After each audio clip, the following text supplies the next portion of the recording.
من الشيطان الرجيم بسم الله الرحمن الرحيم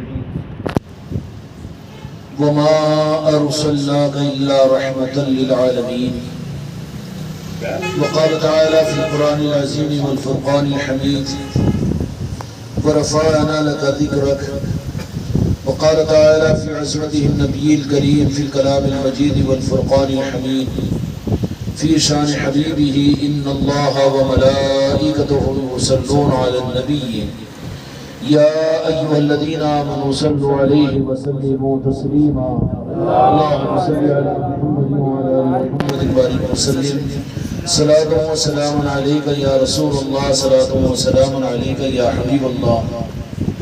محترم بزرگوں دوستوں میرے بھائیوں اور میرے عزیزوں اور دور دور سے محلوں سے نکل کر اس موقع پر یہاں پر حاضر ہوئے ہیں. ہم اور آج آپ اس بات کو اچھی طرح سے جانتے ہیں کہ سال کے 12 مہینوں میں جن دینی محفلوں کے اندر میں اور آپ شامل ہوتے ہیں، جن بیانوں کو سننے کے لیے جمع ہوتے ہیں، وہ بھی قابل اجر ہے، قابل قدر ہے. لیکن آج کی اس محفل کے اندر میں تمہارا میرا جمع ہونا اللہ رب العالمین اپنی بارگاہ میں قبول فرمائے. اور حق یہ ہے کہ اللہ تبارک و تعالیٰ اس محفل میں جمع ہونے والوں کو ضائع نہیں فرماتے. اس لیے محدثین میں امام المحدثین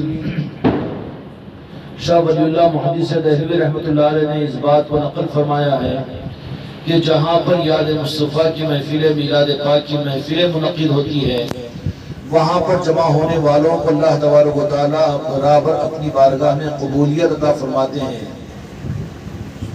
میرے دوستوں، میرے بھائیوں، اللہ رب العالمین ہم کو اور آپ کو ان محفلوں میں جمع ہونے والوں میں شامل فرما دے. فکر صرف اس بات کی کرو کہ بہت سے وہ لوگ ہوتے ہیں جو محفلوں میں جمع ہوتے ہیں لیکن ان کا شمار محفل میں آنے والوں میں نہیں ہوتا، اور بہت سے وہ لوگ ہوتے ہیں کہ جو محفلوں میں بظاہر زیادہ اہتمام کے ساتھ سے قریب نہیں رہتے ہیں، لیکن اللہ تبارک و تعالیٰ ان کو ان محفلوں کی برکات سے نواز دیتا ہے.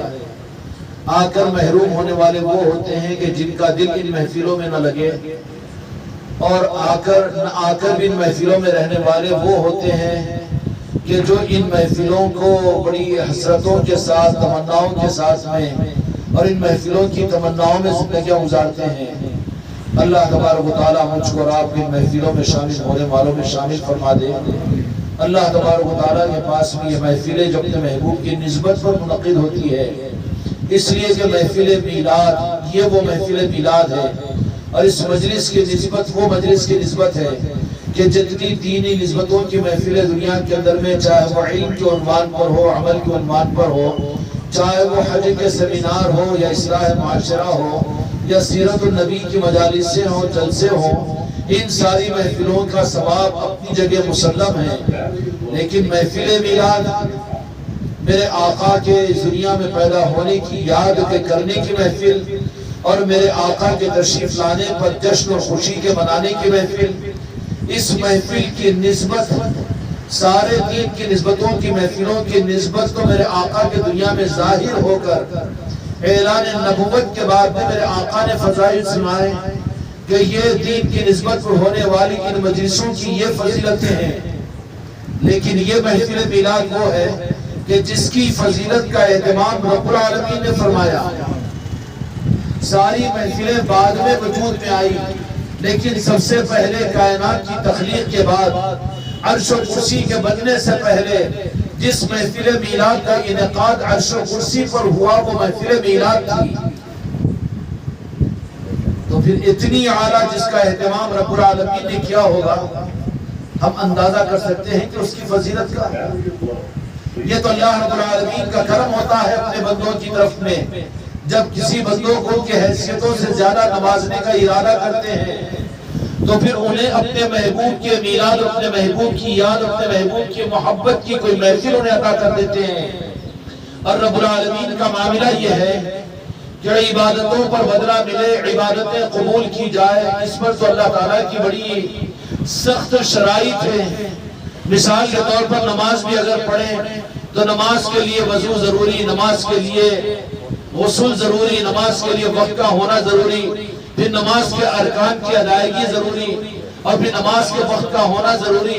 ایک نماز کے ایک عمل کے قبولیت کے لیے رب العالمین کی کتنی شرائط، لیکن اس کے بالمقابل کے اندر میں اللہ رب العالمین کی بارگاہ میں وہ ایک عمل ایسا عمل ہے کہ جس عمل کے لیے اللہ تبارک و تعالیٰ نے بہت اپنے بندوں پر کرم فرما کر بڑی انعام کی وہ عطا فرما دی کہ اگر میری انسانیت میں اگر اللہ تبارک و تعالیٰ کسی کے نوازنے اور کسی کے تقدیر کے چمکانے کے لیے خدا عرش پر ارادہ کرتا ہے تو ہیرے کے درجے میں اللہ تبارک و تعالیٰ اس روئے زمین پر ان کو اپنے محبوب کا نام لینے کی توفیق عطا فرما دیتا ہے، جس نام کے لینے کے پر خدا پاک کی طرف سے اتنے بڑے انعام کا وعدہ ہو تو پھر ان کی نسبت پر محفل کے سجانا یا اس محفل کے اندر میں شریک ہونا یا اس محفلوں کو سجا کر خوش ہونا یا ان محفلوں کو قدر کی نگاہ سے دیکھنا، اب اس کے کیا درجات ہوں گے، کیا مقامات ہوں گے۔ اللہ تبارک و تعالیٰ نے تو سارے مجالسوں کے فضائل کو بیان فرما کر ان کی فضیلتیں اور اس پہ بشارتیں اللہ تبارک و تعالیٰ نے سنا دیا کہ تم دین کے نسبت کی محفلوں کے اندر میں شامل ہو جاؤ، اجتماعات اور دین کے محفلوں کو قائم کرو، تو فرشتوں کو میں بھیج کر ان محفلوں کے ختم ہونے سے پہلے اعلان کرواؤں گا کہ دین کی نسبت پر جمع ہونے والوں، تمہارے اٹھنے سے پہلے خدا نے تمہارے گناہوں کو نیکیوں میں بدل دیا۔ یہ دین کی نسبت پر محفلوں کی بشارتیں بخاری اور مسلم کی حدیث میں ہیں، اور دین کی فضیلتوں کی نسبتوں پر جو دین کی مجلسیں قائم ہوتی ہے، جس میں علم کی مجلسیں بھی ہے، جن پر شریعت کی مجلسیں بھی ہے، اور جن پر خاموش بیٹھو بابا، یہ کیا تماشے، خاموش بیٹھو، بیٹھنے والے سکون سے بیٹھتے ہیں۔ آدھے گھنٹے کی بات ہے، وہ خود بھی پریشان ہوتے دوسروں کو پریشان کرتے ہیں، مجلس میں ڈسٹرب نہیں کرنا چاہیے۔ درود پاک پڑھو بھائی، اللہم صلی علی محمد وعلی آلہ محمد، صلاۃ و سلام علیک یا رسول اللہ، صلاۃ و سلام علیک یا حبیب اللہ۔ تو عرض یہ کر رہا تھا کہ اللہ تبارک و تعالیٰ نے دین کے نسبتوں پر قائم ہونے والی محفلوں کی فضیلتوں کو تو سنا دیا میرے آقا کی زبان مبارک سے، کیونکہ آپ لوگوں نے بھی سنا ہوگا کہ علم کے نام پر جو مجلس قائم ہو، سیرت مصطفیٰ کے نام پر جو مجلس قائم ہو، اور شریعت کے نام پر جو مجلس قائم ہو، علم کی تبلیغ و ترویج کے لیے جو مجلس قائم ہو، اس کی فضیلتوں کو اللہ تبارک و تعالیٰ نے یہ بیان فرمایا کہ ان مجلسوں کے اوپر اللہ تبارک و تعالیٰ ختم ہونے پر فرشتوں کے ذریعے سے مغفرت کا اعلان کرتا ہے، مغفرت کا اعلان۔ مغفرت کے ہونے کے بعد بھی کیا ہوگا کہ جہنم سے بچایا جائے گا، جنت میں داخل کر دیا جائے گا، جو بھی ہے نہیں ہے۔ جنت کیا ہے؟ خدا کی مخلوق ہے۔ جہنم کیا ہے؟ خدا کی پیدا کی ہوئی مخلوق ہے۔ جنت اور جہنم تم خدا تو رب تو نہیں کہو گے نا، مخلوق ہے۔ ان سارے دین کی نسبتوں پر محفلوں کا بدلہ خدا نے فرشتوں کے ذریعے سے یہ فرمایا کہ میں تم کو ان مجلسوں کے بدلے میں جنت دوں گا، مخلوق دوں گا۔ لیکن اللہ تبارک و تعالیٰ نے اپنے محبوب کی نسبت پر جو محفل میلاد قائم کی جاتی ہے، اپنے محبوب کی نسبت پر محبوب کی محبت میں جو میلاد قائم کی جاتی ہے، جو مجلس قائم کی جاتی ہے اور یہ قائم کر کے خوشیاں منائی جاتی ہے، اس پر اللہ تبارک و تعالیٰ نے فرمایا کہ اس مجلس کا بدلہ یہ نہیں کہ میں جنت دے کر چکا دوں، جہنم سے بچا کر چکا دوں، بلکہ فرمایا میرے محبوب کی محبت میں محفل میلاد کو قائم کرو، اور میرے محبوب کی محبت میں اگر تم محفلوں کو قائم کرو تو اس کا بدلہ جنت یہ بہت چھوٹا ہو جائے گا۔ اس کا بدلہ یہ ہے کہ میں ان کو اپنا دوست بنا لیتا ہوں۔ کیوں؟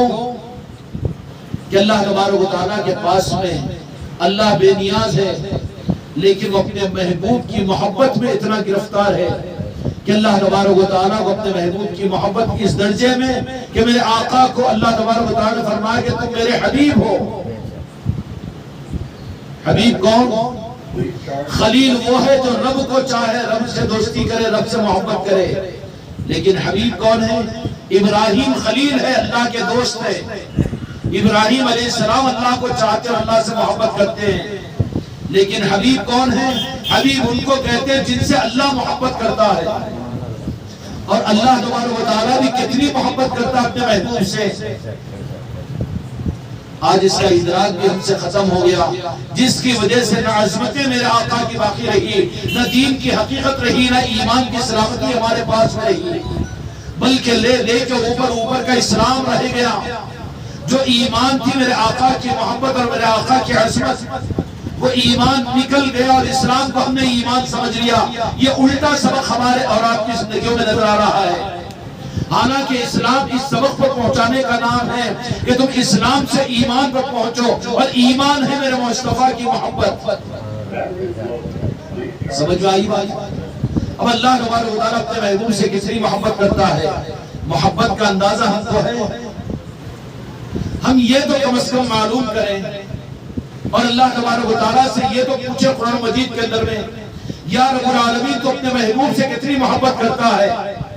تو رب العالمین اپنی قدرت میں اکیلا اور واحد اور تنہا ہونے اور اللہ اکیلا ہونے کے باوجود یہ کہے گا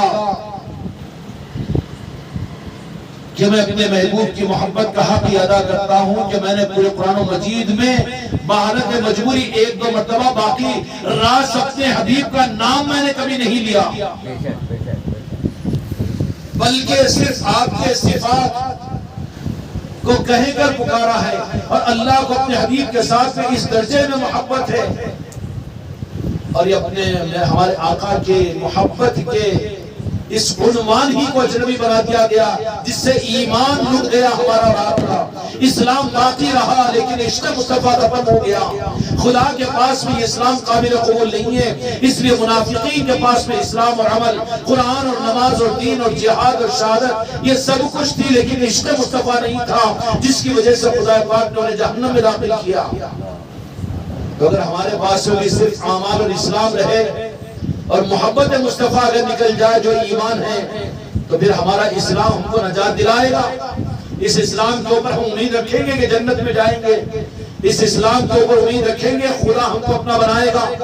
نہیں بنائے گا. خدا کا قانون یہ ہے کہ میرے محبوب کو میں نے جتنا چاہا ہوں، جتنی محبت کیا ہوں، اے بندوں میں اس کو اپنے قرآن میں بیان کرتا ہوں.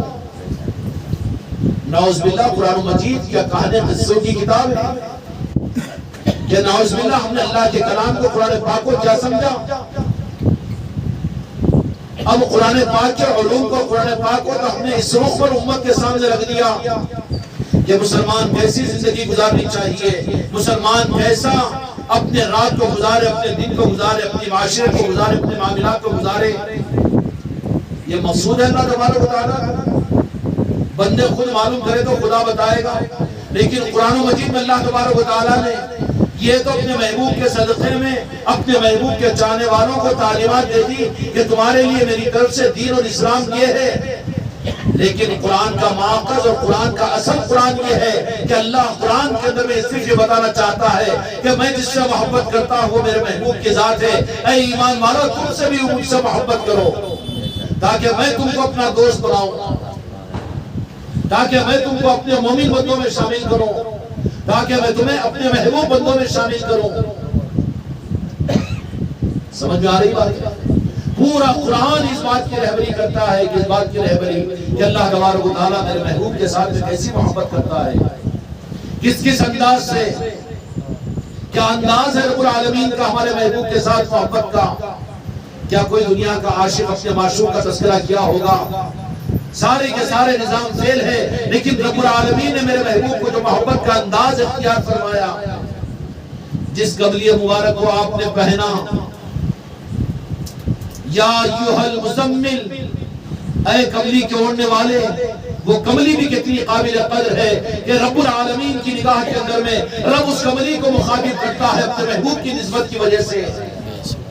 جانا ہم نے ایمان کو، ہم نے لیا نماز، ہم نے لی زکوٰۃ، ہم نے لیا جہاد، ہم نے لیا علم اور ہم نے لیا دین اپنے مفاد کے لیے، لیکن آقا سے محبت کے بغیر جو کچھ بھی ہوگا خدا کی بارگاہ میں وہ قابل قبول نہیں ہوگا. وہ ہمارے دین کے اعمال جو ہم اپنی نجات کا ذریعہ سمجھتے ہیں، وہ اپنے مفاد سے خدا کو کیا مطلب ہے؟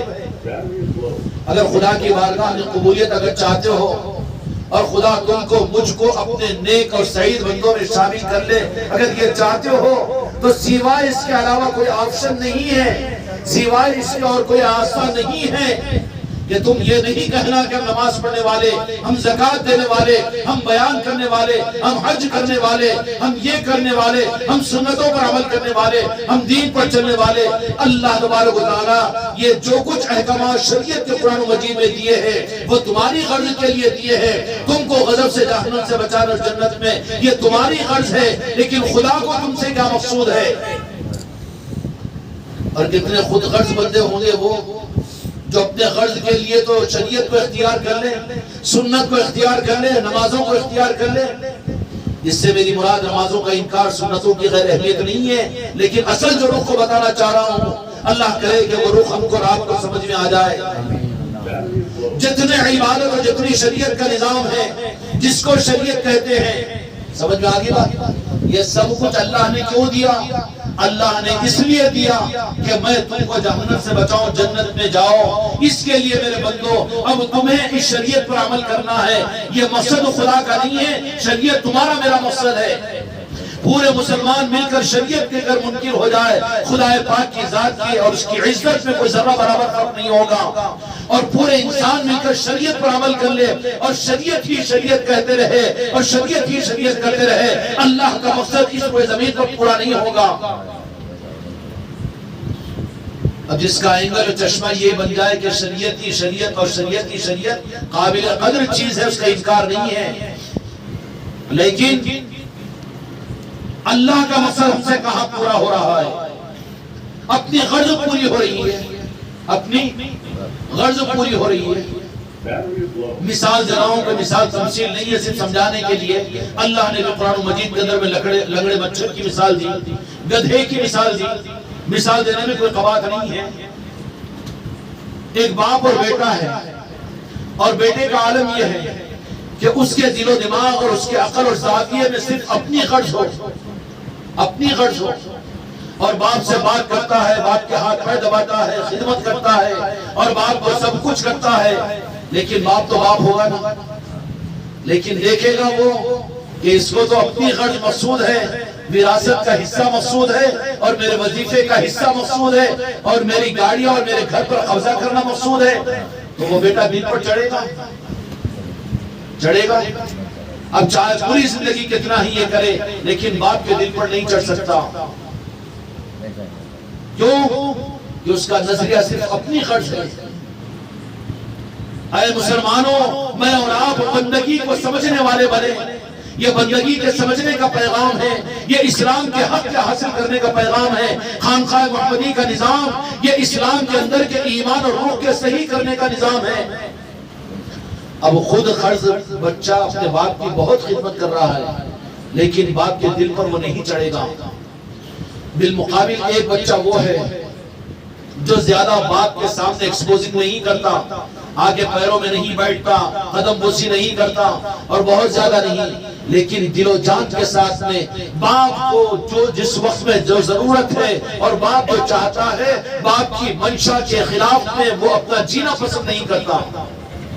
اب بتاؤ، اس مجمع میں بیٹھے ہوئے اولاد کی باپ بھی تو ہوں گے، باپ کے پاس میں کون سا بچہ کہلا جانے کے قابل ہے؟ دل پہ چڑھنے والا بچہ کون ہے؟ کون ہے جی؟ دوسرے نمبر کا نا، جو زیادہ فارمیلٹیز پورے نہیں کرتا، زیادہ ایکسپوزنگ نہیں کرتا، بالمقابل اس کے کہ وہ اغراض کے لیے اپنی غرض کے خاطر کہ کہیں مجھے باپ کی وراثت سے نہ نکال دے اور میری دنیا برباد نہ ہو جائے، وظیفے کا حصہ مجھے نہ ملے اور میرے باپ کی وراثت سے میں محروم کہیں نہ ہو جاؤں، اس مقصد کے خاطر باپ کی خوب خدمت کر رہا ہے، وہ خدمت کرنے کے باوجود باپ کے دل پر نہیں چڑھے گا۔ اور کوئی باپ کا دوست اس سے دل کا دوست، دل کے ساتھ یاری رکھنے والا پوچھے کہ بتاؤ دو بیٹوں کے اندر میں سب سے اچھا بیٹا تمہارا کون سا ہے؟ کس کا نام لے گا؟ جو قدم بوسی کرے اس کا،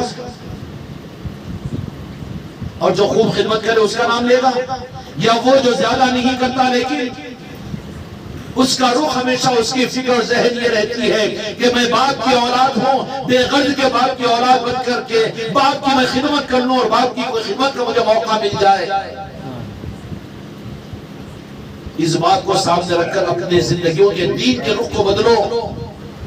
ہمارے دین کا رخ اپنی جنت ہے، اگر ہمارے دین اور ہمارے اعمال پر عمل کرنے کا مقصد جہنم سے بچنا ہے وہ ہماری غرض ہے۔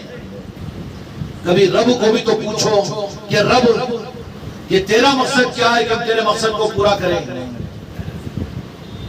پوچھنا چاہیے کہ نہیں چاہیے؟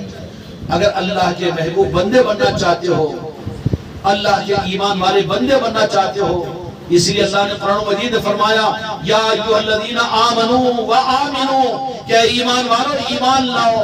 تم جس کو ایمان سمجھ رہے وہ ایمان نہیں ہے، بلکہ ایمان تو وہ ہے کہ تم میری مرضی کو پہچانو، میرے مقصد کو پورا کرو۔ اب رب العالمین سے مقصد کو پوچھا کہ یا اللہ مقصد کیا ہے کہ تیرے مقصد کو ہم پورا کریں، اپنی زندگی سے ہم تیرے پسندیدہ بندے بننا چاہتے ہیں۔ تو رب یہ نہیں کہے گا کہ خوب نمازیں، خوب عمل، خوب دین پر چلو، یہ تو تمہاری غرض کے لیے ہے کہ رب العالمین پھر آپ کا مقصد کیا ہے، آپ کس سے خوش ہوتے ہیں، آپ کس کو اپنا بناتے ہیں۔ تو ساری قرآن و حدیث کی روشنی کے اندر میں ایک بات آپ حضرات کو کہہ دیتا ہوں، رب العالمین صرف یہ کہے گا جو میرے محبوب سے محبت کرے میں اس سے محبت کرتا ہوں،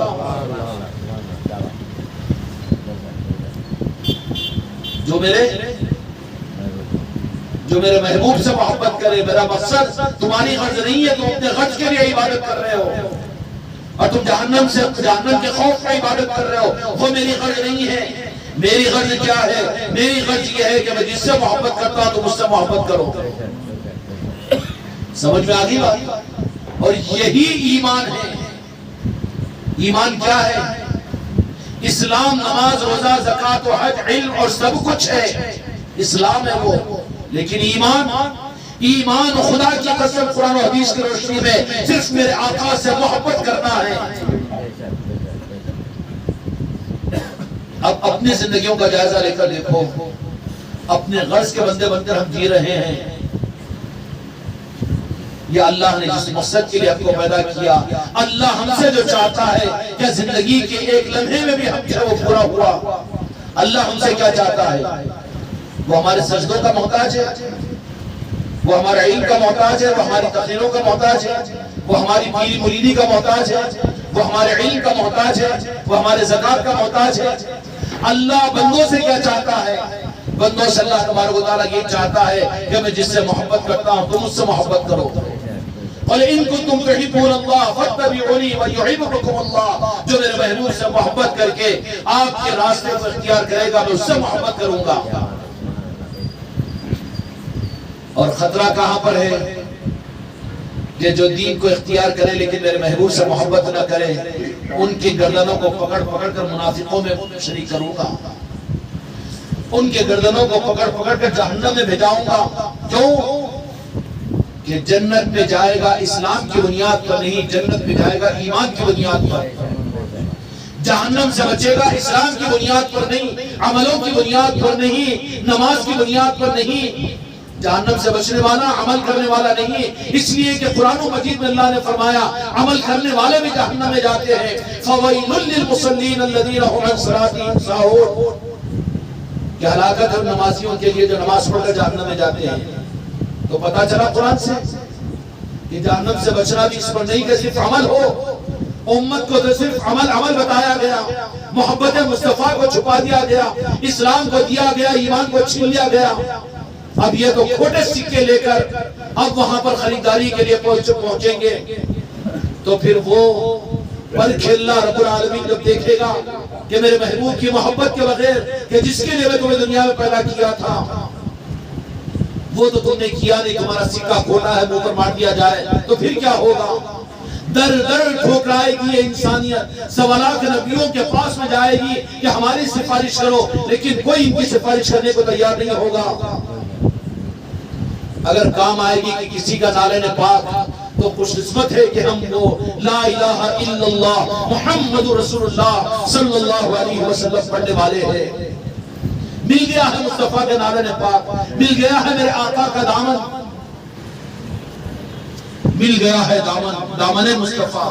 اب ضرورت کس بات کی ہے کہ ضرورت کس بات کی ہے میرے بھائیوں کہ اپنے عملوں کے رخ کے اوپر عمل کی ناقدری مقصود نہیں ہے، عمل کیجئے لیکن میرے آقا کے شریعت، کیونکہ نماز میرے آقا نے دی ہے، زکات کا نظام میرے آقا نے دیا ہے.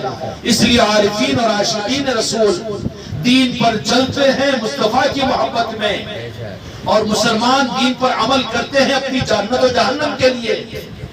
ادھر کھوٹا سکہ ہے، ادھر کھرا سکہ ہے. اب اختیار کرنا ہمارے اختیار میں ہے. کھوٹے سکے جمع کرنا ہو کر لیجئے، ڈپلیکیٹ نوٹوں سے اپنے کمروں کو بھر لیجئے.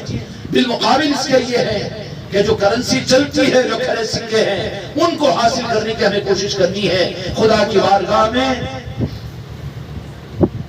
کھرے سکے کیا ہے؟ قُلْ إِن كُنتُمْ تُحِبُّونَ اللَّهَ فَاتَّبِعُونِي وَيُحْبِبْكُمُ اللَّهُ. یہ جو میرے محبوب سے محبت کرے گا میں اس سے محبت کروں گا.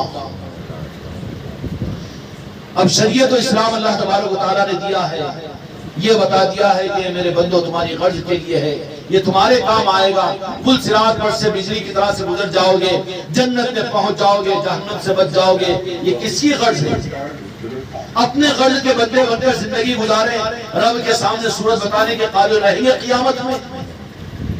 اللہ یہ سوال کر لے کہ تم نے تو اپنی غرض کے لیے کیا تھا، لیکن میری بھی تو غرض کبھی تم نے معلوم کی تھی کہ تم کو پیدا کرنے کا مقصد میرا کیا تھا اور میں نے کیوں پیدا کیا تھا. اب اللہ تبارک و تعالیٰ سے سوال کرے کہ اللہ تیرا مقصد کہ اپنے لیے نہیں، اب آپ اپنے غرض کے بندے. قرآن مجید میں اللہ تبارک و تعالیٰ یہ فرماتا ہے کہ تمہیں کیا ہو گیا ایمان والو. آیت تقاتب ہے یہ. قرآن مجید اس کا مفہوم یہ ہے کہ کیا ہو گیا تمہیں کہ تم اپنے نفس کے بندے بن چکے ہو، اپنے غرض کے بندے بن چکے ہو اپنے غرض کے لیے. پھر اللہ تبارک و تعالیٰ سے پوچھے کہ یا اللہ ہم فیصلہ کرتے ہیں کہ اپنی غرض سے ہم نکل جائیں گے، اب آپ کی مرضی کو بھی پورا کرنے کا ہمیں زندگی میں موقع مل جائے کہ آپ کیا چاہتے ہیں ہم سے، آپ کا مقصد کیا ہے، کہ آپ کیا ہم سے چاہتے ہیں. تو اللہ تبارک و تعالیٰ یہی کہے گا، صرف یہی کہے گا کہ میں تم سے صرف یہ چاہتا ہوں کہ میں جس سے محبت کرتا ہوں میں نے اپنے محبوب کو تمہیں عطا کیا، تم بھی اس سے محبت کرو. اور کس درجے کی محبت؟ یا صرف 8 دن میں 8 دن ایک مرتبہ، یا صرف جمعہ کی نماز میں کھڑے ہو کر سلام پڑھ لے یہی کافی ہے، یا پھر میلاد کی محفل میں 1 مہینہ اگر کچھ اہتمام کریں یہی کافی ہے؟ نہیں، بلکہ معیار محبت اللہ کے پاس میں کیا قابل قبول ہے. اللہ تبارک و تعالیٰ اپنے محبوب کی محبت کا کیا رنگ مومنین پر دیکھنا چاہتا ہے. حضرت عمر رضی اللہ تعالیٰ عنہ کو فرمایا میرے مصطفیٰ نے، ایک مجلس سے بیٹھ کر حضرت عمر فاروق رضی اللہ عنہ نے فرمایا یا رسول اللہ صلی اللہ علیہ وسلم، میں اپنے مال سے زیادہ، ماں باپ سے زیادہ، آل اولاد سے زیادہ، وطن سے زیادہ آپ سے محبت کرتا ہوں. دو جہاں کے مالک میرے آقا محمد مصطفیٰ صلی اللہ علیہ وسلم سکوت اختیار فرمایا، سکوت اختیار فرمایا. اس لیے کہ میرے بھائیوں یہ کوئی ایک مسلک اور جماعت کا نظام نہیں ہے، ہر مسلمان کے حق ایمان کا معاملہ ہے. اگر اس ایمان کو حاصل کیے بغیر اسلام کے کتنے بڑے کارنامے خدا کے پاس لے کر پہنچ جاؤ، خطرہ ہے کہ وہاں پر خدا وہاں ریجیکٹ کر دے گا اور محروم کر دے گا. بجائے اس کے ہر مسلمان کو اسلام پر بھی چل، لیکن اس کے ساتھ میں ایمان کی دولت بھی حاصل کر، اور ایمان کی دولت میرے محبوب کے ساتھ کی محبت ہے، اس کے علاوہ کچھ اور نہیں ہے. حضرت عمر فاروق رضی اللہ تعالیٰ عنہ نے یہ ارشاد فرمایا کہ آپ سے میں محبت کرتا ہوں اپنے بیوی سے زیادہ، ماں باپ سے زیادہ، اولاد سے زیادہ، بچوں سے زیادہ، وطن سے زیادہ. میرے آقا نے سکوت اختیار فرمایا. حضرت عمر رضی اللہ عنہ چہرے انور کو دیکھ کر پہچان لیے کہ نہیں کچھ اور میرے آقا چاہ رہے ہیں. آج ہماری محبت کا رخ بھی صرف سال میں ایک آدھ دن، ایک آدھ ہفتہ، ایک آدھ مجلس، ایک آدھ مہینہ نہیں. ہم تو اپنے لمحے کے ہر لمحے میں، کروڑوں کے لمحے کے حصے میں بھی ہم اپنے مصطفیٰ کے غلام ہیں. ہمارے دل کا مرکز ہمارے آقا کے نالے پاک کو، یہ محبت خدا کے پاس قابل قبول ہے. حضرت عمر رضی اللہ عنہ نے چہرے انور کو دیکھ کر محسوس کر کے فرمایا یا رسول اللہ صلی اللہ علیہ وسلم، میرے بیوی بچوں سے، ماں باپ سے زیادہ، اپنے کاروبار سے زیادہ، وطن سے زیادہ، حتیٰ کہ اپنی جان سے زیادہ میں آپ سے محبت کرتا ہوں. تب میرے آقا کی زبان اقدس سے نکلا ہوا ہے نسائی اور ابو داؤد کی روایتوں میں، الان یا عمر، اے عمر اب تم مومن بنے ہو. حضرت عمر کے پاس نمازیں نہیں تھی، نعوذ باللہ، اسلام نہیں تھا، جہاد نہیں تھا، قرآن نہیں تھا، علم نہیں تھا، فقہ نہیں تھی، سب کچھ تھا، لیکن میرے آقا نے ایمان کی سند عطا نہیں فرمائی۔ جب سیدنا عمر فاروق رضی اللہ عنہ کو ایمان کی سند مصطفیٰ کی زبان سے جب تک اپنی جان سے زیادہ میرے ساتھ محبت نہیں کرتے، اس کا اقرار نہیں کیا، مومن کی سند حضرت عمر کو نہیں ملی، 15ویں صدی کے یہ مسلمان بن کر نماز پڑھ کے سمجھ لے کہ میں مومن ہو گیا، یہ دھوکے میں ہے کہ نہیں ہے؟ اپنے رخ کو بدلو میرے بھائی، اور ایمان کے لیے شرط خدا کی صرف یہ ہے کہ خدا کی سنت ہے کہ جو سب سے زیادہ ضروری چیز ہوتی ہے خدا اس کو اتنا آسان کر دیتا ہے۔ اسلام بڑی شرائط ہے، بڑی پابندیاں ہیں، کرنا چاہیے، مسلمان اپنے اسلام کا ثبوت ہے، لیکن ایمان اسلام سے زیادہ ضروری ہے، اور اس ایمان کو اللہ تبارک و تعالیٰ اپنے بندوں پر رحم کھا کر اپنے ہمارے آقا مصطفیٰ پاک کے نعرے پاک کے صدقے میں امت پر کرم یہ فرما دیا، اس کو اتنا آسان بنا دیا کہ قلب و دل و جان کے ساتھ میں ٹوٹ کر میرے محبوب کے ساتھ محبت تمہارے دل میں صرف میرے مصطفیٰ ہو اور میرے محبوب کی محبت ہو تو تم مومن ہو، اور جو مومن ہے اس سے اسلام کا سوال نہیں کیا جائے گا، جو مسلمان ہے اس سے اس کے ایمان کا سوال کیا جائے گا، اس کو جواب دینا پڑے گا۔ سمجھ میں آ رہی ہے؟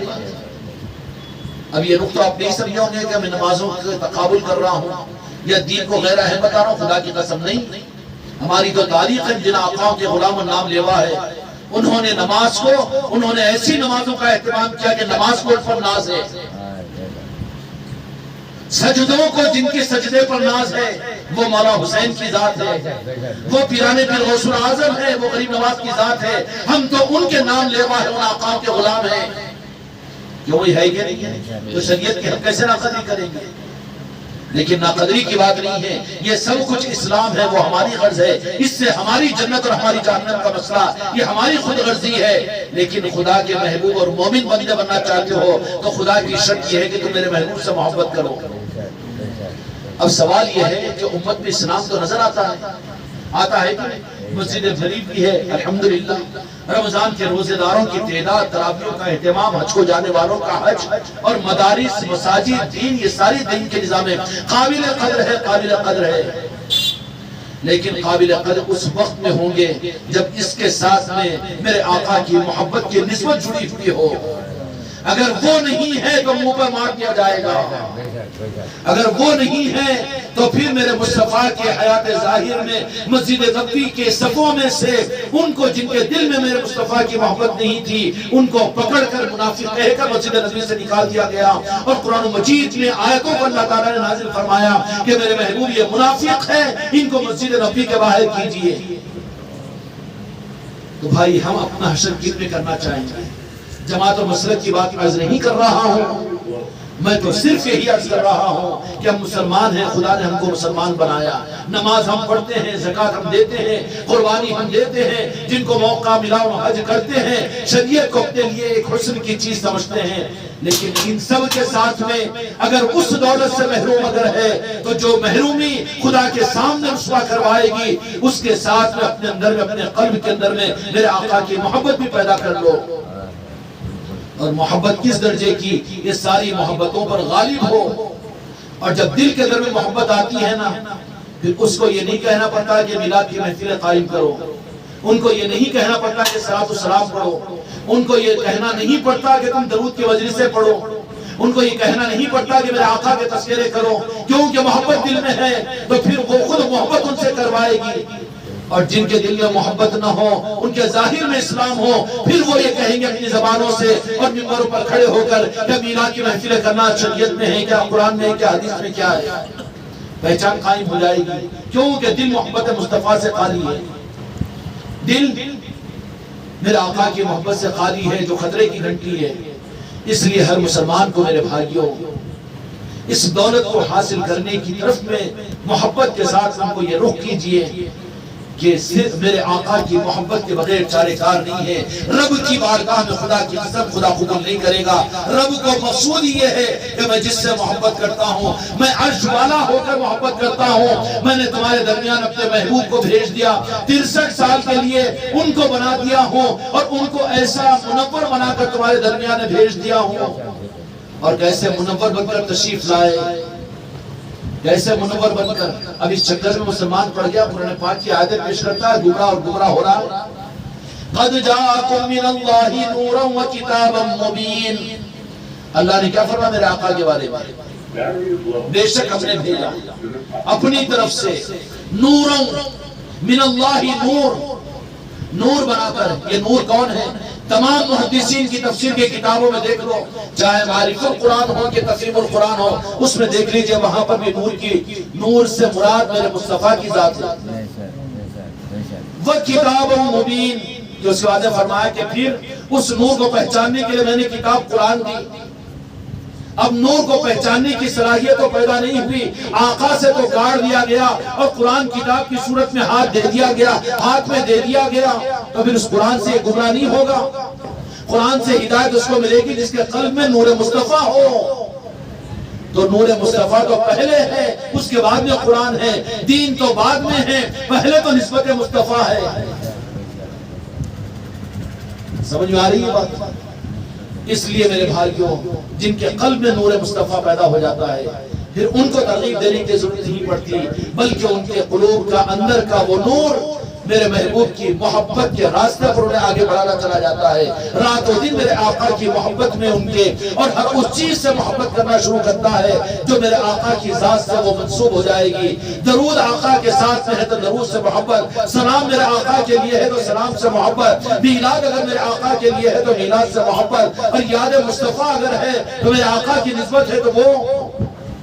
اور اللہ رب العالمین اس معاملے میں اتنا غیور ہے کہ بڑے بڑے عمل کرنے والوں کو فرما دیا کہ میدان قیامت میں، بخاری شریف کی حدیث کے مطابق، کہ اللہ تبارک و تعالیٰ قیامت کے میدان میں سب سے پہلے مجمع کے اندر میں سے سخی کو نکال کر جہنم میں داخل کرے گا، عالم کو نکال کر جہنم میں داخل کرے گا، ایک شہید کو نکال کر جہنم میں داخل کرے گا۔ بخاری شریف کی حدیث ہے۔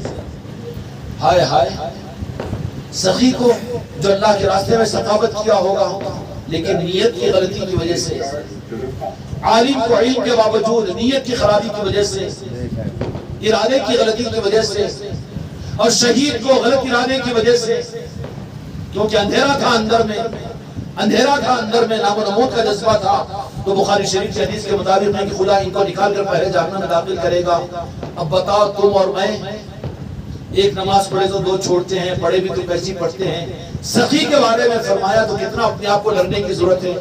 پھر کوئی ایسا راستہ تو ڈھونڈ لو کہ رب العالمین مہربان ہو کر پھر یہ کہہ رہے کہ میں تمہارا کیا حساب لوں، اس لیے کہ تم نے میرے محبوب سے محبت کی۔ اس محبت کا تقاضا یہ ہے کہ تم کو پار لگاتا ہوں۔ یہ آسان راستہ ہے کہ نہیں؟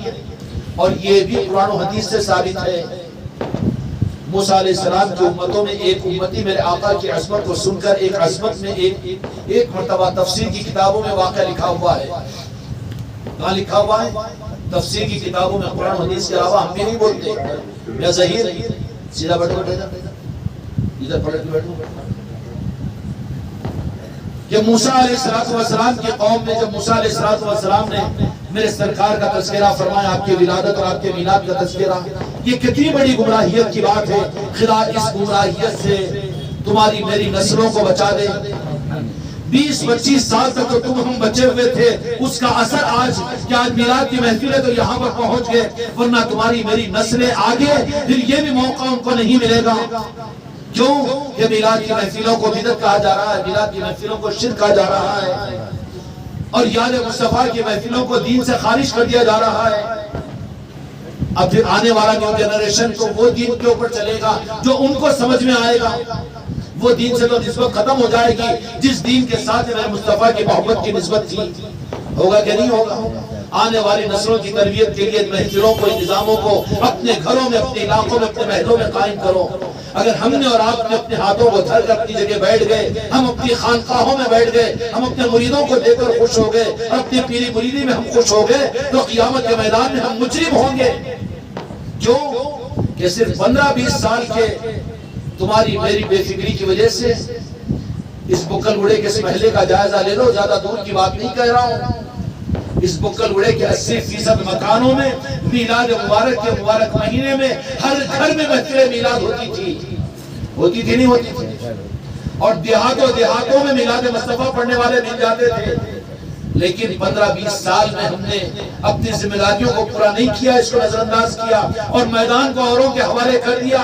ہم بے فکر ہو گئے اپنی جگہ، ہم تو ہے ماشاءاللہ صاحب نسبت اور ہم تو ہے عاشق مصطفیٰ، ہم تو ہے ماشاءاللہ سنی، اپنی جگہ ہم مطمئن جب ہو گئے تو حالت اتنی ہمارے ہاتھوں سے نکلی ہوئی ہے، اتنی ہاتھوں سے نکلی ہوئی ہے کہ شہر عادل آباد میں میلاد کے پڑھنے والے نہیں مل رہے ہیں۔ ہو رہا کہ نہیں ہو رہا؟ اور 10-15 سال گزر جائیں گے پھر کیا ہوگا؟ اس لیے اپنی ذمہ داریوں کو سمجھو۔ یہ تو میرے غریب نواز کا کرم ہے جو خانقاہ محمدی کی نسبت کی وجہ سے گھر گھر محفل میلاد کی محفلیں قائم ہو رہی ہے۔ اب ضرورت ہے کہ ہر مسلمان ان محفلوں کے ساتھ اپنے گھروں کو سجائے، اور یہ کیوں؟ اس لیے کہ میرے محبوب کی محبت کا ثبوت ہے یہ۔ اللہ چاہتا ہے کہ تم ثبوت دے میرے محبوب کی محبت کا۔ اللہ یہ نہیں کہے گا کہ میرے محبوب کی محبت کو دل میں چھپا کے رکھو، قیامت میں اس کا بدلہ دوں گا، یہ بات نہیں ہے، بلکہ اللہ چاہتا ہے کہ میں نے تمہیں اپنے محبوب کی صورت میں نعمت دی ہے، فَأَمَّا بِنِعْمَتِ رَبِّكَ فَحَدِّثْ، اس نعمت کو تم اپنے اوپر ظاہر کرو، خوش ہو۔ تو پھر محفل میلاد کا ہر گھر کے اندر میں ہونا ضروری ہے کہ نہیں ہے؟ اس محفل میلاد کا پورا مہینہ آج رخصت ہو گیا، لیکن دیکھیں کتنے گھروں کے اندر میں ہوئی جو ہوئی ہے۔ اللہ تعالیٰ ان گھروں کو منور کرے اور روشنی سے منور فرمائے، اور ایک آدمی اگر محفل ہوئی ہو اللہ اس کی برکت سے پورے محلے کو، پورے شہر کو نواز دے، کسی کو محروم نہ فرمائے، کسی کو محروم نہ فرمائے۔ اس میں وہ لوگ محروم نہیں ہوں گے جن کو موقع نہ ملا، شریک نہیں ہوئے، لیکن دل میں تو یہ چیزیں تھی، تو دل جن کا ان محفلوں کی طرف میں تھا وہ تو محروم نہیں ہوں گے۔ لیکن اگلے سال اگر عمر باقی رہی تو یہ ارادہ کرو کہ ہمارے گھروں میں انشاءاللہ محفل میلاد کا اہتمام کریں گے، کروائیں گے، اپنے محلوں کے اندر بالخصوص کا اہتمام کریں گے۔ تفسیر کی کتابوں میں حضرت موسیٰ علیہ السلام نے میرے آقا کی عظمتوں کو بیان کیا تو بنی اسرائیل کے ایک امتی کے دل میں یہ خیال پیدا ہو کہ ایسی عظمت والے آقا ہیں، وہ کب تشریف لائیں گے؟ بڑی عظمتوں کے ساتھ اس نے درود پاک پڑھا، صلی اللہ علیہ یا محمد، کیا پڑھا اس نے؟ صلی اللہ علیہ یا محمد۔ تفسیر کی باتیں کر رہا ہوں میں، دلائل میرے پاس موجود ہے، میں کوئی ڈبوں میں چھپا کر بات نہیں کرتا ہوں بے پر کی، بیٹھا ہوا ہوں، خانقاہ محمدی کا دروازہ 24 گھنٹے کھلا ہوا ہے، ڈرنے کی ضرورت نہیں، ہم مقابلہ نہیں کرتے، لیکن حق کی راہ کو تو بتائیں گے، جتنا ہمارے پاس میں حق ہے اتنا تو بتائیں گے۔ ہم کوئی مسئلہ کو جماعت کو لے کر نہیں چل رہے ہیں کہ کچھ چھپاؤ کچھ بتاؤ، دکاندار کرتے ہیں وہ کہ بیکار مال کو پہلے بیچو، قیمتی مال کو چھپاؤ، یہ دکاندار تاجروں کا نظام ہے۔ ہم تجارت نہیں کر رہے دین کے ساتھ میں، ہم تو حق کو بتانا چاہ رہے ہیں۔ ہر کلمہ پڑھنے والے کی تعظیم اور محبت کے ساتھ حق کا راستہ اس کو بتانے کے نام کا نظام خانقاہ محمدی ہے۔ اس موسیٰ علیہ السلام کے امتی نے عظمت مصطفیٰ کو سن کر اور میلاد مصطفیٰ کی بات کو سن کر اس کی زبان سے صلی اللہ علیہ یا محمد ایک مرتبہ نکلا، لیکن تھا ظاہر کے اعتبار سے گناہگار، گناہوں پر جرأت نہیں کرنا، نسبت مصطفیٰ ہونے کے بعد پھر گناہ نہیں ہونا۔ لیکن یہ بات سمجھانا چاہ رہا ہوں میں، زندگی ایسی ویسی تھی، مر گیا اور اتنا بدکار تھا کہ لوگ اس کو بدکار سمجھ کر بستی سے مرنے سے پہلے اٹھا کر گھوڑے پر پھینک دیے تھے۔ کتنا بدکار تھا ہوگا، نظروں سے گرا ہوا تھا، گھوڑے پر اس کے موت واقع ہوئی۔ موسیٰ علیہ السلام کو اللہ تبارک و تعالیٰ نے کہا کہ اے موسیٰ ہمارا ایک پسندیدہ بندہ ہے، جاؤ اس کو غسل دو اور اس کو کفن پہنا اور اس کو دفناؤ۔ وقت کے جلیل القدر نبی کو، پیغمبر کو حکم ہو رہا ہے، اور کس عمل پر سمجھ رہے ہو بات؟ حضرت موسیٰ علیہ السلام بنی اسرائیل کے ساتھ جب پہنچے تو دیکھا ارے یہ تو گناہگار دھتکارا ہوا شہر سے نکال دیا گیا تھا، اتنے بدکار کو اللہ یہ کیا تیرا ماجرا ہے کہ تو نے مجھے اسے نماز جنازہ پڑھنے کا حکم فرمایا، دفنانے کا حکم رب کا حکم تھا، پورا کیے، کوہ طور پر تشریف لے گئے۔ موسیٰ علیہ السلام نے کہا کہ یا اللہ یہ ماجرا تیرا سمجھ میں نہیں آیا کہ تو نے اس گناہگار بندے کو جس کو لوگوں نے دھتکار دیا اور تو ہے کہ اس کی نماز جنازہ کے پڑھنے کا حکم دیا اور مجھے دفنانے کے لیے مجھے پیغمبر کو حکم دیا۔ خوشیاں مناؤ جشن آمد رسول پر، میلاد کی محفلوں میں شریک ہو، محفل میلاد سے اپنے گھروں کو منور کرو۔ یہ نور کے نظام ہے، یہ نور کے نظام ہے، یہ نور کے نظام ہے۔ روشنی سے ڈر کن کو لگتا ہے؟ ہم ڈر نہیں بلکہ اپنے گھروں کو منور کرے اور اپنی پہچان قائم کرے، اپنی پہچان قائم کرے۔ اللہ تبارک و تعالیٰ نے یہ فرمایا کہ اے موسیٰ، بے شک وہ عمل کے اعتبار سے مردود تھا کہ لوگ اس سے نفرت کرتے تھے، لیکن ایک مرتبہ اس نے آپ کی زبان سے میرے محبوب کا تذکرہ سن کر بے ارادی طور پر دل کی محبت کے ساتھ میں ایک مرتبہ اس نے صلی اللہ علیہ کا یا محمد پڑھا تھا۔ اس عمل کی وجہ سے میں نے تمہیں حکم دیا کہ اس کے دفنانے نہلانے کا انتظام کرو۔ ایک نبی کے ہاتھ لگے ہیں، دنیا نے دھتکار دیا، تو عاشق مصطفیٰ غوث و خواجہ بن کر اگر لوگ اور مسلمان تمہیں دھتکار دے اور قبرستان میں تمہیں دفنانا دے تو فکر مت کرو، اللہ موسیٰ علیہ السلام کو جیسے بھیجا ہے جبرائیل و میکائیل کو تمہاری دفنانے کے لیے بھیجے گا۔ نعرہ تکبیر، اللہ اکبر، نعرہ رسالت یا رسول اللہ، نعرہ حیدری یا علی، نعرہ غوث یا غوث، نعرہ خواجہ یا خواجہ۔ سمجھ آ رہی ہے؟ اس لیے حق کو ظاہر کرنے کا نظام ہے۔ اب اندھیروں سے کہہ دو کہ اپنے ڈیرے اٹھا دے، نور والا آ چکا ہے، نور والا آ چکا ہے دنیا کو منور کرنے کے لیے۔ دو جہاں کے مالک کی یاد، یہ نعم البدل ہے میرے مصطفیٰ کی یاد۔ محفل میلاد، یہ وہ میلاد کی محفل ہے جس سے نور بانٹتا ہے اللہ تبارک و تعالیٰ۔ اب ضرورت ہے کہ اپنے گھروں کو ہم منور کرنے کے لیے، اپنی نسلوں کو ایمان دینے کے لیے ان نظاموں کے ساتھ اپنے گھروں کو اپنی پہچان کروائیں۔ کیا کروائیں؟ ورنہ یہ ہماری اور تمہاری تھوڑی سی خاموشی، جان دو بھائی کئی کو خاموخا کے اکثریت کا معاملہ ہے، اپن کیوں اپنی جگہ ہے؟ نہیں نہیں نہیں نہیں، اس وقت میں نہیں۔ اب اس وقت میں تو حق کو اظہار کرو۔ مرض ہو تو ٹھیک ہے، ڈاکٹر کے پاس جا کر علاج کر لو، لیکن مرض وبا اگر بن جائے اس وقت میں تو ڈاکٹروں کو اپنے ڈاکٹروں سے اور اپنے دواخانوں سے نکل کر مریضوں کو ڈھونڈنا پڑتا ہے۔ کرونا میں ہوا کہ نہیں ہوا؟ جن کو بخار آتا تھا وہ ڈاکٹروں کے پاس میں جاتے تھے، لیکن مرض جب وبا میں بدل گیا تو پوری حکومت اور پوری دنیا حرکت میں آ گئی کہ نہیں، مریضوں کو ڈھونڈو اور علاج کرواؤ۔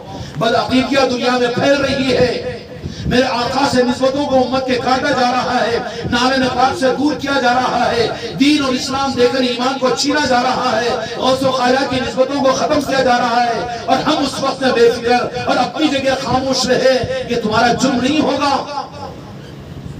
اس لیے اللہ تعالیٰ مجھ کو آپ کو ہمت کی توفیق عطا فرمائے۔ کرنا کیا ہے؟ ہر مسلمان کی تعظیم کے ساتھ حق کا راستہ بتاؤ۔ کیوں کہ عارف اور صحیح راستے پر جو رہتا ہے وہ کسی مسلمان سے نفرت نہیں کرتا۔ نفرت صحیح لوگوں کا وتیرہ اور پہچان نہیں ہے، بلکہ محبت ان کی پہچان ہے۔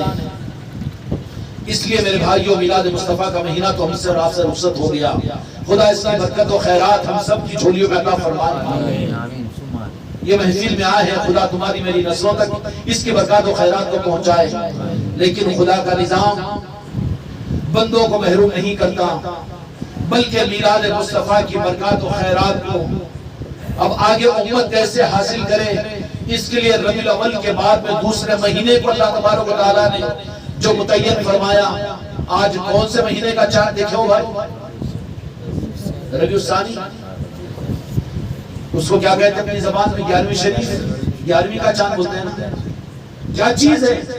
میلاد مصطفیٰ کی برکات و نورانیت کو قیامت تک امت کو دینے کا نظام حضور پیران پیر غوث الاعظم کا نظام ہے۔ جو مصطفیٰ کہنے والا ہے وہ حضور پیران پیر کہنے والا ہے۔ جو پیران پیر غوث الاعظم کہے، یا غوث الاعظم کہے، وہی نعرہ اس کو نعرہ نپاک مصطفیٰ تک پہنچائے گا۔ اس لیے ابھی تک تو میلاد مصطفیٰ کی محفلوں کی مشغولیتوں میں رہے آپ حضرات اور ہم، لیکن اب اگلے مہینے کے لیے بے فکری نہیں۔ چھٹی نہ ملی اس کو جس نے سبق یاد کیا۔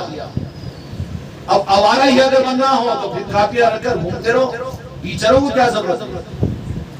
اس لیے چھٹی نہ ملی اس کو جس نے سبق یاد کیا۔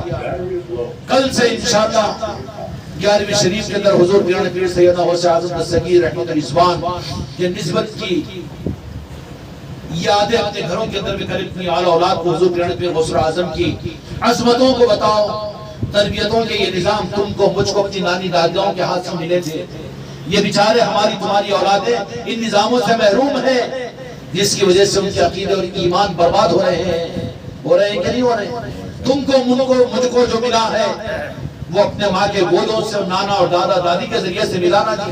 ہر گھر کے اندر میں غوث اعظم کا تذکرہ ہوتا تھا، ہر گھر کے اندر میں غریب نواز کے تذکرے ہوتے تھے، ہر گھر کے اندر میں امام حسین علیہ السلام کے تذکرے ہوتے تھے، اور پھر سیدہ فاطمہ الزہرا کے تذکرے ہوتے تھے، اور میرے آقا کے تذکرے ہوتے تھے کہ نہیں ہوتے تھے؟ آج ہو رہے ہیں۔ انہوں نے تو وہ ختم کیا، اور ہم نے کیا کیا؟ ہم نے اس طرح سے ختم کر دیا۔ یہ کیا ہے جی، ہر جگہ مجلس، ہر جگہ محفلیں، ہر جگہ، ارے یہی تو کرنے کا اس وقت سب سے بڑا کام ہے۔ اور حضور پیران پیر غوث اعظم دستگیر رحمت الرضوان کی ذات کون سی ذات ہے؟ کون سی ذات ہے؟ ایک بات عرض کر کے حضور پیران پیر غوث اعظم کی عظمتوں کی، تاکہ یہ اتفاق نہیں ہے کہ ربیع الاول کے ختم ہوتے ہی 11ویں کا مہینہ ربیع الثانی لگ جائے، اور پوری دنیا جانتی ہے کہ 11ویں شریف کا جو مہینہ ہے وہ حضور غوث اعظم کی یاد کا مہینہ ہے کہ نہیں ہے؟ یہ کیوں اتفاق نہیں ہے، بلکہ یہ انتظام ہے۔ حضور پیران پیر غوث اعظم کی ذات، مدینے کی بارگاہ سے آپ کو جو لقب ملا وہ محی الدین کا لقب ملا۔ یہ دین میں جان ڈالنے والے، دین میں جان پیدا کرنے والے۔ اس لیے اگر ان بے دینی کے ماحولوں میں، بدعقیدیوں کے ماحول میں اگر پیران پیر کے نظام کو زندہ کرو اور ان کے رضوت کی محفلوں کو زندہ کرو تو پھر سے دین حق کے اندر میں جان پیدا ہوگی۔ میرا شریف میرے آقا نے دیکھا کہ اس مقام کے اوپر جہاں پر میرے آقا اپنے پیر مبارک کو رکھ رہے ہیں تو ایک بہت حسین نوجوان ہے جو اپنے کاندھے کو سہارا دینے کے لیے لائے۔ حضور پیران پیر غوث اعظم تو ابھی 500 برس کے بعد بھی دنیا میں ظاہر ہونے والے ہیں۔ یہ اولیاء بنتے نہیں ہیں، یہ مدرسوں کے مولوی نہیں ہیں، مدرسوں کے مفتی نہیں ہیں، یہ دیکھا دیکھی پھول کے ہار پہننے والے پیر نہیں ہیں۔ اولیاء وہ ہوتے ہیں جو پیدا ہوتے ہیں۔ کیا کیا حضور پیران پیر نے؟ سرکار نے دیکھا، دو جہاں کے مالک نے دیکھا کہ سہارا دینے کے لیے ایک نوجوان آگے بڑھا اور بڑا حسین و جمیل ہے، جس کو میرے مصطفیٰ حسین و جمیل کہے، ان کے حسن و جمال کا کیا عالم ہوگا۔ حضور پیران پیر غوث اعظم کا حسن جمال بھی آج بھی، یا غوث اعظم ایک جھلک ہم کو بتا کر ہمارے ایمان کو منور کیجئے، تمنائیں کیجئے آپ کے زیارت اور آپ کے دیدار کی۔ وہ مالک ہے، وہ قادر ہے، وہ دستگیر ہے، وہ اپنے چاہنے والے اور اپنے مانگنے والوں کو عطا کرنے والے وہ دستگیر کی ذات ہے۔ ہم کو تو ایسے سخیوں کے راستے ملے ہیں، بخیلوں کے راستے تھوڑی ملے جی۔ وہ تو بخیل ہے جو انہیں یہ مسلک والا، یہ جماعت والا انہیں اپنا نہیں، انہیں اپنا نہیں، یہ تو بخیلوں کا نظام ہے۔ ہم سخیوں کا نظام، جن کے در کی چوکھٹیں ہم کو ملی ہے، وہ تو ایسے سخی ہے کہ جو غیر بھی آ جائے تو اس کو بھی نوازتے ہیں، جو غیر بھی آ جائے تو اس کو بھی دھتکارتے نہیں ہیں، نوازتے ہیں۔ ان چوکھٹوں سے نسبت خدا نے ہم کو عطا کی۔ ہم سخیوں کے نام لیوا ہے، بخیلوں کے نظام والے نہیں ہیں۔ تو میرے آقا نے فرمایا کہ اچھا جبرائیل، آقا کو معلوم تھا لیکن اظہار کروانا مقصود تھا، یہ نوجوان کون ہے؟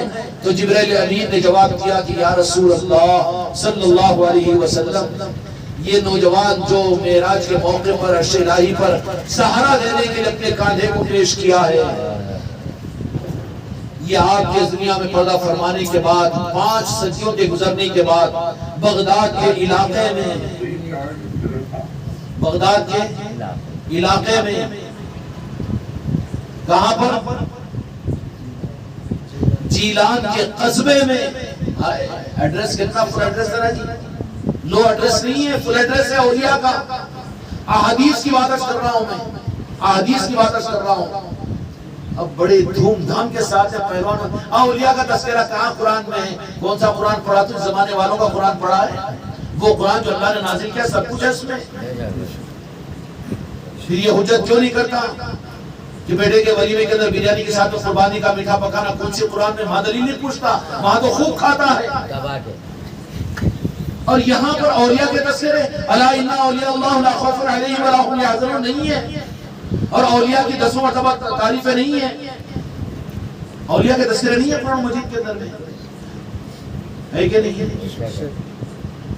ہاں کتنی جگہ نہیں ہے، کتنی جگہ نہیں ہے، اولیاء کے تذکروں سے تو قرآن بھرا ہوا ہے۔ پھر یہ کہتا ہے اولیاء کے تذکرے قرآن میں کہاں ہے؟ تو دیکھا نہیں نا اس قرآن کو، رب کے کلام کو، تو نے اپنے چشمے سے قرآن کو دیکھا اس لیے نظر نہیں آ رہا ہے۔ تیرے آنکھوں پر تو مسلک و جماعت کا چشمہ اور مفسروں کا چشمہ لگا کر تو قرآن کو پڑھتا ہے، اس لیے تجھے وہ نظر نہیں آتے۔ کسی اہل باطن کے چشمے کے ساتھ اگر قرآن کو دیکھتا تو وہ سارے حقائق تجھے اس کے اندر میں مل جاتے۔ سرکار نے سوال کیا کہ جبرائیل یہ کون نوجوان خوب روح اور خوبصورت جوان ہے؟ تو حضرت جبرائیل علیہ السلام نے جواب دیا کہ یا رسول اللہ، یہ آپ کی امت میں 500 برس کے بعد میں پیدا ہوں گے۔ اور کتنا فل ایڈریس دیا ہے۔ اچھا ایسا ایڈریس کوئی دوسرا پیش کر سکتے ہیں؟ کوئی مسئلہ کوئی جماعتوں میں برا نہیں بول رہا، برا نہیں، ان کے ہاتھ میں اللہ تعالیٰ جن میں اپنے دین کی خدمت لے وہ قابل قدر ہے، اس کا انکار نہیں کریں گے، اس کا انکار نہیں کریں گے، لیکن اس کا مطلب یہ نہیں ہے کہ حق کو چھپا بھی نہیں دیں گے۔ اتنا ایڈریس ہے کہ کسی کا ہے، کسی کا، لیکن کتنا فل ایڈریس دیا ہے حدیث پاک میں مصطفیٰ نے۔ جبرائیل امین علیہ السلام نے فرمایا کہ آپ کی امت میں 500 برس کے بعد میں آپ کا امتی پیدا ہوگا، اور بغداد کی سرزمین پر اور جیلان کے قصبے کے اندر میں، اور فرمایا کہ عبداللہ ان کے والد کا نام ہوگا، ان کا نام عبد القادر ہوگا۔ اور کوئی ایڈریس ہونا، اور کوئی ایڈریس ہونا۔ شیخ عبداللہ شاہ صاحب نقشبندی رحمۃ اللہ جو محدث دکن ہے، انہوں نے ان روایتوں کا نقل کیا ہے، مگر وہ کتابیں تو چھپا دی جاتی ہے نا، جن سے اولیاء کی عظمتیں، کیونکہ اولیاء کی عظمتوں سے مصطفیٰ کی عظمتوں تک پہنچیں گے تو پھر اپنی کون پوچھے گا؟ ارے مر مٹ جا، آقا کی عظمت اگر ظاہر ہو جائے تو تیری تو کامیابی ہے وہی۔ اگر اپنے کو منوایا تو تجھے کون پوچھے گا؟ تیری اولادیں خود لے جا کے قبر کی مٹی میں تجھے ملائے گی۔ تو حضرت جبرائیل علیہ السلام نے فرمایا کہ 500 برس کے بعد میں تو کون ہے حضور پیران پیر غوث اعظم کی ذات؟ اتنا ایڈریس احادیث میں میرے آقا نے اور حضرت جبرائیل نے دیا ہے۔ اگر کوئی ان کے نسبت کی محفل کو اپنے گھر میں رکھے تو میرے پیران پیر حضور غوث اعظم یہ ارشاد فرماتے ہیں کہ دنیا کے کسی کونے میں بھی میرا چاہنے والا اگر اپنے دل کی گہرائی کے ساتھ مجھے یاد کرتا ہے تو میں اس کی مدد کرتا ہوں، میں اس کو دیکھتا ہوں۔ اب موقع ہے نا 11ویں شریف کے اندر میں غوث اعظم کو یاد کرنے کی محفل اپنے گھروں میں کرو، تاکہ حضور پیران پیر ہم کو دیکھے اور ہمارے گھروں پر آپ کی نگاہ کرم، بلکہ وہ مالک ہے کہ آ بھی سکتے ہیں۔ سمجھ میں آ رہی بات؟ یہ ساری چیزیں اپنی جگہ حق و سچ ہے، لیکن جان بوجھ کر یہودیوں نے، جان بوجھ کر ڈالروں نے، جان بوجھ کر ریالوں نے امت کو تعظیم اور عظمت کے راستے سے ہٹانے کے لیے اسلام دیا اور میرے مصطفیٰ کی محبت کا ایمان سے چھین لیا۔ اب وہ بے فکر ہو گئے کہ کوئی بات نہیں، اب اسلام والے ہیں، اب ان کو کھلونا بنانا کوئی مشکل نہیں ہے۔ یہ ساری کی ساری قومیں کھلواڑ کر سکتی ہے مسلمانوں سے، لیکن مومنوں سے کھلواڑ نہیں کر سکتی، اس لیے کہ مومنوں کے ایمان کی نسبت عرش الہی سے ہوتی ہے۔ اس لیے شاید 5-6 دن پہلے میں نے ایک واقعہ عرض کیا تھا کسی مجلس میں، ڈاکٹر کرنل امیر الدین صاحب جو تبلیغ کے بڑے مبلغ تھے، وہ یہاں پر آئے تھے جامع مسجد میں ان کا بیان سنا تھا۔ ڈاکٹر ادریس صاحب کے استاد ہیں، اتفاق سے 1.5 مہینہ پہلے میں چیک اپ کے لیے گیا تھا، تو انہوں نے اپنے استاد کا فوٹو بھی نکال کر بتایا۔ ڈاکٹر کرنل امیر الدین صاحب امریکہ کے مبلغ تھے، حیدرآباد کے بہت مرتبہ آئے تھے، تو ان کا جو خاندان تھا وہ یہودیوں عیسائیوں کا تھا۔ تو ایک مرتبہ ناشتے میں بیٹھ کے بات اس دن مکمل نہیں کیا تھا، یہ چلو آج یاد آ گیا، یہود و نصارہ کرتے کیا ہیں۔ تو ناشتے پر بیٹھے ہوئے انہوں نے نقل کیا، انتقال ہو گیا ان کا، تو کہا کہ وہ عیسائیوں سے اور یہودیوں سے بیٹھ کر انہوں ناشتہ کر رہے ہیں، ناشتہ کرتے ہوئے دوستانہ ماحول کے اندر میں سوالات کیے، اور انہوں نے سوال کیا کہ تم لوگوں نے تو عیسائیوں کو بھی کنورٹ کر کے مسلمان بنایا، یہودیوں کو بھی مسلمان بناتے ہیں، تاریخ ہے، بنتے ہیں وہ بناتے نہیں ہیں، جن کو اللہ منتخب کرتا ہے وہ بنانے کے لیے اس راستوں پر پہنچا دیتا ہے۔ مسلمان کون زبردستی کس کو؟ مسلمانوں کو مسلمان ہم سنی نہیں بنا سکتے تو دوسروں کو مسلمان بنانے کے چکر میں کیوں پڑے؟ مسلمانوں کو مومن بنانے کے لیے ہم کو مسائل ہے تو ہم دوسروں کو مسلمان بنانے کے چکر میں خواہ کے کیوں اپنی زندگی ضائع کریں؟ ہم ایسے بیوقوف تو نہیں ہیں۔ تو انہوں نے کہا کہ ہاں تم لوگوں نے تو مسلمان بنا دیا، مسلمان بنا دیا۔ تو انہوں نے سوال کیا کہ تمہاری زندگی میں کون سے بڑے پوپ سے سوال کر رہے ہیں؟ یہ ماموں تھے ان کے، یہ کنورٹڈ مسلم تھے یہ بھی۔ تو سوال کیا امریکہ کے واشنگٹن کے اس مقام پر ناشتے کے دسترخوان پر کرنل امیر الدین صاحب نے کہ آپ لوگ یہ بتائیے کہ آپ لوگوں نے کتنے مسلمانوں کو یہودی بنایا یا عیسائی بنایا؟ تو اس عیسائی ان کے ماموں نے قہقہ لگایا، راز سمجھ لو، اس سے ساری بات سمجھ میں آ جائے گی۔ قہقہ لگایا اور کہا کہ دیوانہ ہے بچے تو، ہم جانتے ہیں کہ مسلمانوں کو کنورٹ کر کے عیسائی اور یہودی نہیں بنا سکتے۔ ہماری محنت پوری دنیا میں جو ہمارا نیٹ ورک ہے اس کا مقصد کیا ہے؟ مسلمانوں کو عیسائی اور یہودی بنانا نہیں ہے، بلکہ مسلمانوں کو مسلمان بھی نہیں رہنے دیا، مسلمانوں کو مسلمان بھی رہنے نہیں دیا۔ کیا مسجدیں خالی ہوئی؟ کیا مدرسے ان کے بند ہو گئے؟ کیا حج ختم ہوا مسلمانوں کا؟ مسلمانوں کو مسلمان نہیں رہنے دیا۔ اس وقت ہم کو سمجھ میں نہیں آیا، لیکن میرے غریب نواز کے کرم کے اور آپ کے لالے نواز کے صدقے میں آج ہی ہم کو سمجھ میں آیا کہ مسلمانوں کو مسلمان جو رہنے نہیں دیا، جو اس نے کہا وہ یہ ہے کہ مسلمان کو رکھا، ان کو نمازی رکھا، ان کو سب کچھ رکھا، لیکن اندر کا جو عشق مصطفیٰ تھا اس کو نکال کر ایمان چھین لیا، ایمان چھین لیا۔ مومن نہیں رکھا، مسلمان رکھ دیا۔ اس نے کہا تھا یہ۔ اس لیے میرے بھائیوں، اب تم ہم اپنی زندگی میں اگر کچھ کرنا چاہتے ہو میرے بھائی، تو آپ کے ایک ایک کے پیروں پر ہاتھ رکھنے کو میں تیار ہوں، لیکن ہر مسلمان کو تعظیم اور محبت کے ساتھ میں، بھائی تو مسلمان ہے، میرے آقا کا کلمہ پڑھ کر تو حق ہے تیرے اوپر کہ جن کا کلمہ پڑھتا ہے ان سے ذرا محبت بھی کر لے۔ جو بھی کہو گے نا، ہر ایک کو کہو، اپنی اولاد کو کہو، اور وہ محبت کے راستوں کے نظاموں کو کھولو اور ان نظاموں کو قائم کرو۔ اس میں 11ویں شریف کا اہتمام بھی ہے، اولیاء کی نسبتیں بھی ہے، اور اولیاء کی نسبتوں کی محبتیں ہیں۔ یہ وہ محبت کے راستے ہیں جس کے ذریعے سے نعرہ پاک مصطفیٰ کی محبت اور ایمان حاصل ہوتا ہے۔ اسلام تو تقریروں سے، کتابوں سے، تقریروں سے، جمعہ کے بیانوں سے، بڑی بڑی تحریروں سے حاصل ہو جائے گا، لیکن ایمان جو عشق مصطفیٰ، محبت مصطفیٰ ہے، یہ تو محبت والوں سے پیدا ہوگا، اہل محبت سے ملے گا۔ یہ تو پھر وہ محبت کے راستوں سے اس محبت کی دولت ملے گی۔ اس لیے میرے بھائیوں، نفرت مت کرو ایک مسلمان کے دوسرے مسلمان کے ساتھ میں، بلکہ جو بھی مسلمان ہے اس سے صرف یہ بات، یہ پیغام پہنچاؤ کہ تم جس نبی کا کلمہ پڑھتے ہو ان کا حق یہ ہے کہ ان سے دل و جان سے زیادہ محبت کرے۔ محبت کیسے کرے؟ تو جو محبت کیے ہیں وہ اولیاء ہے۔ انعم اللہ من النبیین والصدیقین والشہداء والصالحین، ان کے راستوں کو اختیار کرنے کا اللہ نے حکم دیا۔ کریں گے بھائی انشاءاللہ۔ اللہ تعالیٰ مجھ کو آپ کو اسی بھرپور توفیق عطا فرمائے۔ اگلا مہینہ ربیع الثانی کا مہینہ ہے، خانقاہ محمدی میں محفلیں شروع ہو جائے گی، اور وہاں پر انشاءاللہ 5 تاریخ سے روزانہ مغرب کے بعد سے عشاء تک محفل، عشاء کے بعد لنگر کا نظم بھی ہوگا، اور پھر 10 تاریخ 10 11ویں شریف کی رات میں مرکزی محفل 11ویں شریف کی ہوگی، فیضان قادریہ حضور پیران پیر سیدنا غوث اعظم شیخ عبد القادر جیلانی رحمۃ اللہ کی نسبت پر، اور پھر آقا دو جہاں کے مالک آپ کے بوئے مبارک وغیرہ کے تبرکات بھی آئیں گے، اس کی زیارت کا نظم بھی ہوگا۔ مرکزی محفل میں بھی آپ حضرات پہنچو، اور 5 ربیع الثانی کے بعد میں روزانہ مغرب کی نماز میں خانقاہ محمدی کو پہنچنے کی کوشش کرو، جو بھی کرو گے نا انشاءاللہ۔ اور پھر یہ چشمہ تو وہ چشمہ ہے جس کی چوکھٹ صرف سال میں یا پھر ہفتے میں، مہینے میں ایک دفعہ نہیں، بلکہ روزانہ بہتا ہوا ایک چشمہ ہے۔ اللہ ہم کو اور آپ کو فیض حاصل کرنے کی توفیق عطا فرمائے۔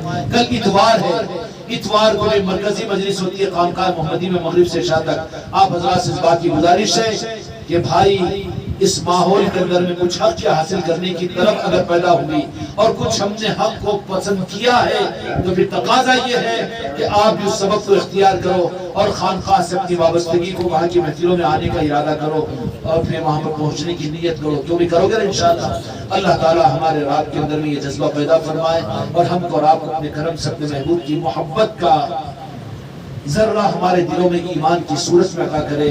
اللہ تعالیٰ اس ایمان کے ساتھ ہم کو واپسی مقدر فرمائے، محبت مصطفیٰ رشتہ مصطفیٰ کے ساتھ جاؤ گے، اللہ تبارک و تعالیٰ ہم سے راضی ہوگا اور اللہ یہ کہے گا کہ میرا مقصد تم پورا کر کے آؤ تو میرے دوستو جاؤ، میں مخلوق کے نہیں بلکہ میں خود تمہارا ہو جاتا ہوں۔ دوستی دیتا ہے اللہ اپنے محبوب کی محبت پر، اس لیے محبت والے بنو گے کہ نہیں بنو گے؟